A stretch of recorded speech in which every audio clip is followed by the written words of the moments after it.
Si e shef median e kishterë në këtë, si e shef të lullëzoj, të ecë, të zerohet?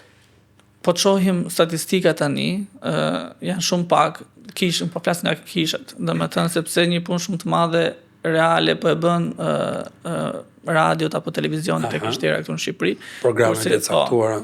Kurse kisha po tani ka filluar vitet e fundit, mos them 2 vitet e fundit që janë po aktivizohen shumë me reels, me foto të ndryshme, me inkurajime, me podcaste që janë duke nisur, shumë pak janë podcaste, mund t'i numërojmë 1 ose 2.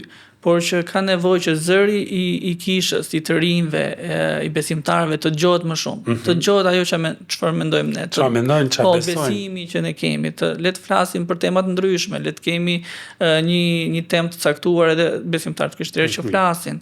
Domethënë kjo është një gjë që ne mund t'i japim më shumë zë në media sociale. Ajo që unë mendoj në 5 vitet e ardhshme, një gjë që unë do ndërroja ishte që çdo kishë ishte e pajisur me grupin e medias. Bravo, me një drejtues. Të paktën një drejtues, që ka një skuadër e cila punon edhe ndërveprojnë së bashku për të çuar më tej rrugtimin e kishës në media. Dhe pse jo një herë në vit ne të bëjmë një konferencë mbi Church and Media, të fokusuar për media leaders edhe se çfarë mund të bëjmë edhe si të bashkëpunojmë me njëri tjetrin. Unë mendoj që kisha në Shqipëri ka nevojë shumë për bashkëpunim. Edhe unë mendoj që media, liderat e medias mund të jemi një pikë lidhëse për të bashkëpunuar.